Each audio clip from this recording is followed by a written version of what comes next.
ISO 27001 Annex A 7.13 equipment maintenance. So let's start with a quick definition. Equipment should be maintained correctly to ensure the availability, integrity and confidentiality of information. So that's the guide, that's the definition.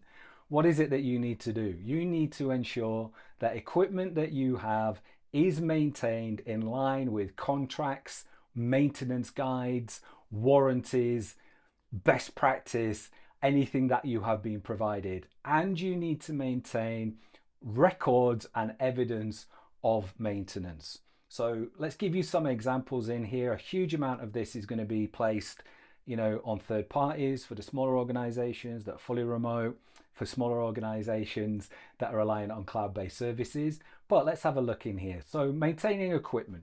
Equipment that is used will need to be maintained so that it keeps operating, and if you don't maintain it, then the risk of the device failing or being compromised is going to increase.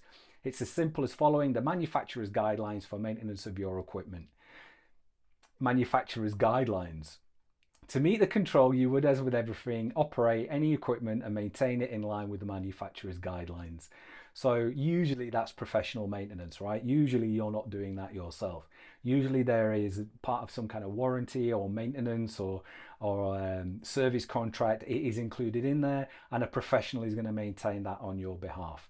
The professional maintenance would include testing and inspection, but we would expect it to be a legal and regulatory requirement anyway, and it's usually around health and safety. So we're going to use professionals. The advice here is if you have a server room information processing facility, to bring in professional third parties to advise and maintain that equipment. It's not something really that you want to undertake yourself, and there are many laws that govern it that are outside of your potential capability. What we are going to think about is providing access. So when maintenance occurs, what kind of access do we need to provide and for how long?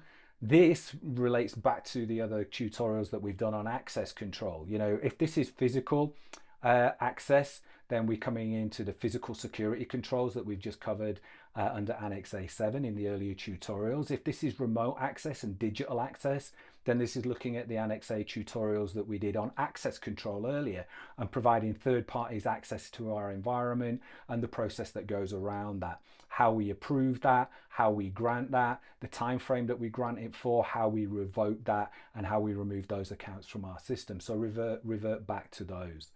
The thing to think about the most that sometimes catches information security professionals off guard is fire equipment. And again, you will have heard me touch on this in a number of Annex A controls. Fire extinguishers, fire suppression equipment, they are going to check it. They're going to check that it's been maintained, that you've got maintenance records for it, and that is fully operational and fully fit. So anything like that you have that's maybe not that, or you will have that anyway, but you need from a legal perspective, make sure you've got maintenance records for it. Air conditioning units, any kind of health or environmental units, make sure that you've got maintenance records for it.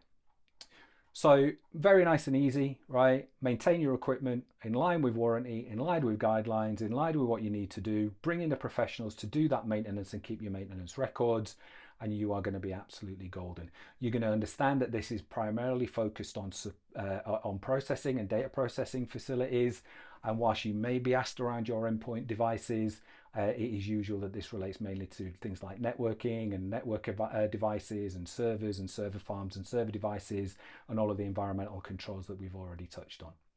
My name is Stuart Barker. I am the ISO 27001 Ninja, and until the next tutorial, peace out.